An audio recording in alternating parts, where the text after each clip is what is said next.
Lazada Malaysia ialah sebuah pusat membeli belah dalam talian yang membekalkan pelbagai produk termasuklah peralatan rumah, barangan-barangan elektronik, barangan-barangan fashion, makanan kesihatan tambahan, produk-produk kecantikan, permainan kanak-kanak, peralatan sukan dan pelbagai lagi. Lazada adalah merupakan sebuah syarikat yang beroperasi sepenuhnya secara dalam talian. Untuk menggunakan perkhidmatan mereka, para pengguna perlu mengakses laman sesawang mereka melalui komputer, telefon bimbit atau aplikasi alat mudah alih. Lazada Malaysia adalah salah sebuah cawangan Lazada Group, sebuah syarikat swasta e-dagang yang turut beroperasi di beberapa buah negara di Asia Tenggara, termasuklah Indonesia, Singapura, Thailand dan Vietnam.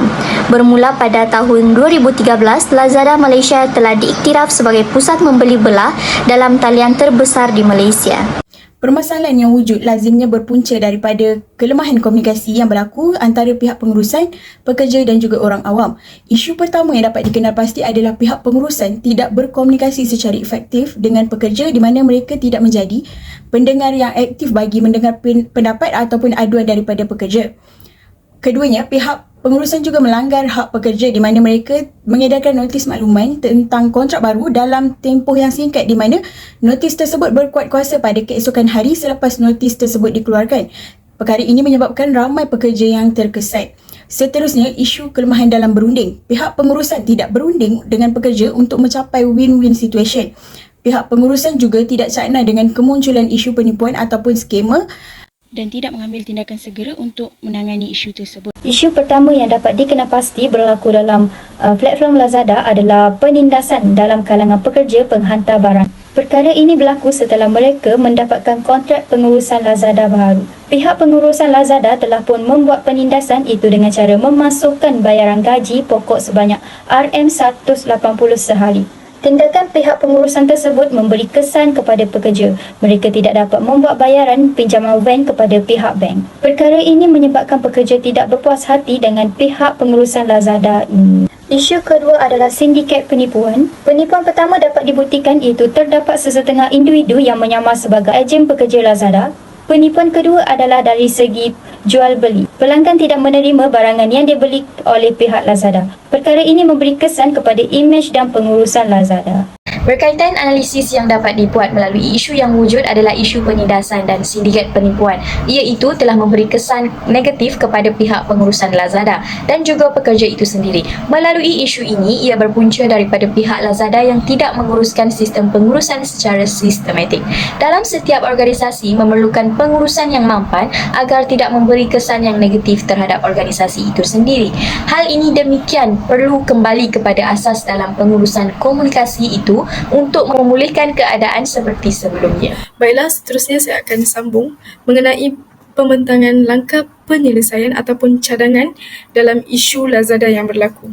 Okey, baiklah, cadangan yang pertama dalam penindasan pekerja iaitu mengemaskini semula syarat-syarat atau kriteria dalam pemilihan pekerja dengan menyediakan kontrak yang tetap bagi pekerja yang dilengkapi dengan bayaran gaji mengikut kepada jawatan, di mana setiap majikan dan bahagian pengurusan dalam setiap organisasi perlu lebih peka soal luahan hati serta pendapat para pekerja serta mengetahui dengan lebih lanjut mengenai proses pendaftaran, pemberhentian, pembantalan pendaftaran dan pemerolehan sebagai majikan serta melantik seorang peguam yang berkaliber bagi menyediakan kontrak pekerja yang lebih telus.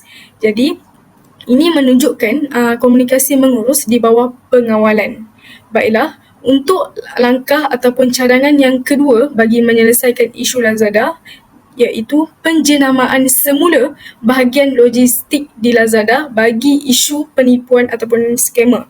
Okey, jadi bagi saya, yang pasti penjenamaan semula ini akan mencerminkan kemajuan ketara yang Lazada telah lakukan sepanjang jangka panjang yang didorong oleh individu dan inovasi.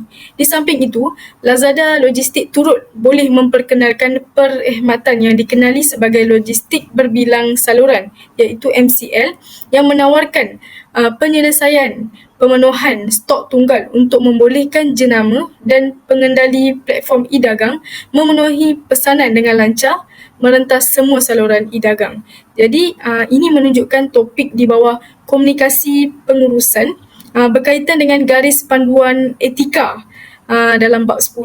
Etika iaitu nilai moral seseorang pengurus dalam mengendalikan pengurusan supaya dapat elak daripada penipuan ataupun skema. Jadi itu sahaja 2 langkah daripada saya berkaitan dengan isu yang kami pilih dalam Lazada. Kesimpulannya, dalam menguruskan sesebuah organisasi, pengurus yang berkesan itu adalah merupakan perkara yang sangat penting.